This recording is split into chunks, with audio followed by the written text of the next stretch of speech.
So in my opinion, the number one way to use EQ is to use a commonly recommended tactic called subtractive EQ. Now, normally I'm not the type of person that will blindly follow all of the conventional advice that's shared online, but I think this is one of those rare cases where it's actually very helpful, and it's the number one way that I personally use EQ. And I'm gonna show you the reason why right now.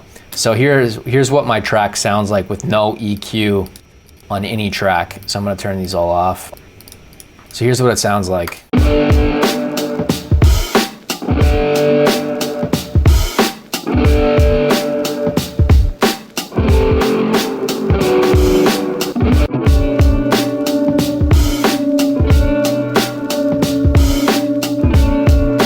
So you notice how it kind of has this like woofy quality to it? So I'm gonna turn all the EQs on now. And here's what it sounds like now.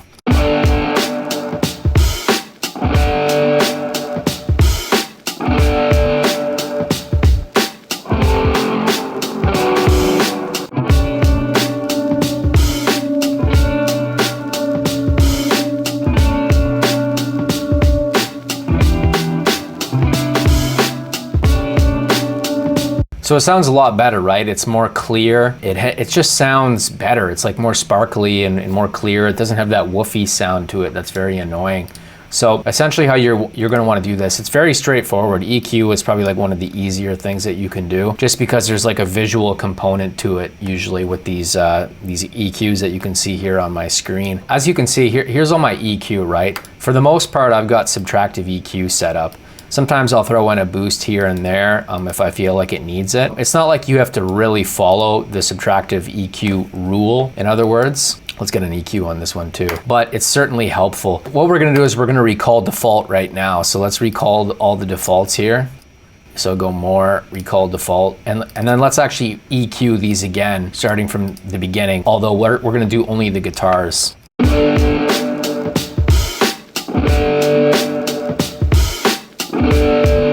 So you notice how it's not nearly as good. So what I would do if I was starting over again is I would go to guitar and I'd go clean up guitar, because these presets actually work pretty well. So we're gonna go clean up guitar and we're gonna choose this one as well. However, I almost never use these presets the way that they are, because you know the presets are not particularly designed for your individual track. Now we'll have a listen.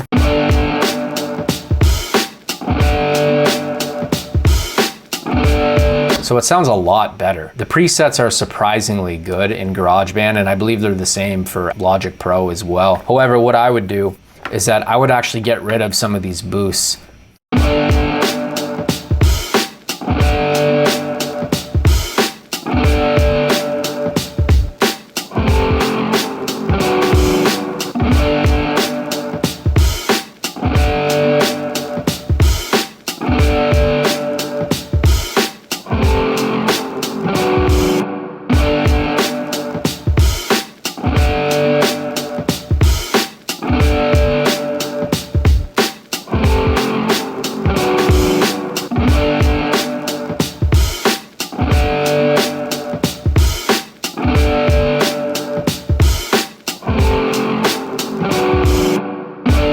So you notice how I took away all those boosts like that, and that sounds pretty good. So the reason why I like doing this, the reason why I prefer subtractive EQ is because I think of using EQ as like filling up a glass of water. There's a certain amount of frequencies, audio frequencies, that make up a song, similar to how much water can go in a glass. The more instruments you have and the more sounds you have, it's almost like you're filling up the EQ spectrum as if it was a glass of water. So you're filling it and you're filling it and you're filling it, and pretty soon it just starts overflowing. You know, there's too much in the glass. The way I look at it, it's a very similar thing, because there's only so many sounds and instruments that you can fit in a particular frequency band before it starts to sound very muffled. It starts to sound kind of nasty, and that's why these EQs before, the lack of EQ rather, That's why that sounds like that, because there's just too much. There's too much competition between the drums and the guitars. There's just too much of that frequency spectrum. And that particular frequency spectrum is this here. It's this here, and usually the lower mids. That's the most problematic, and in many instruments, particularly the guitar, that's a very common range that will need to be attenuated. And attenuated is just another word for like subtracted or removed. By the way, I got a present for you. Go to producersociety.com/free mixing cheat sheet. That'll put you on my list to get a free mixing cheat sheet. And I send all kinds of cool tips and stuff that I don't share anywhere else. You can also join my forum at forum.producersociety.com. For now, it's totally free to sign up, but in the future, I'll probably lock it down and then turn it into a full course platform. So again, we can listen to it again with the EQs turned on.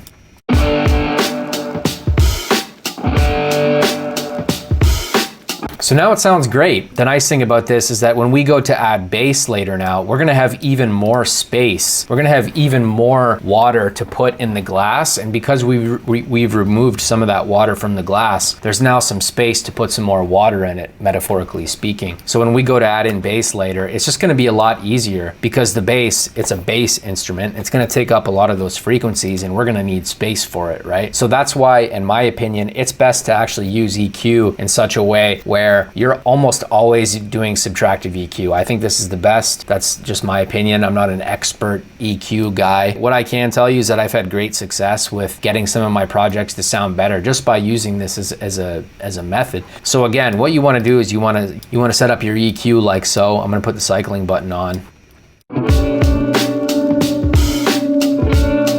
You want to listen like that. You're going to say, that's probably not sounding too good. So you're going to turn it on. You're going to set it to about clean up guitar or something similar.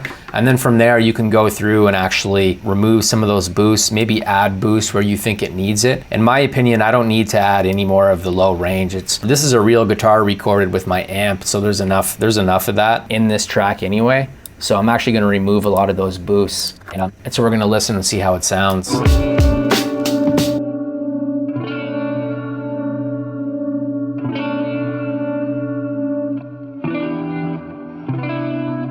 So now we'll listen to the one without the EQ.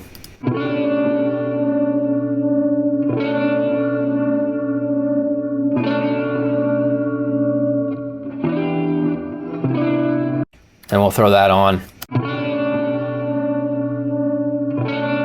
And now it just sounds better, especially when we add in the other guitars and the drums.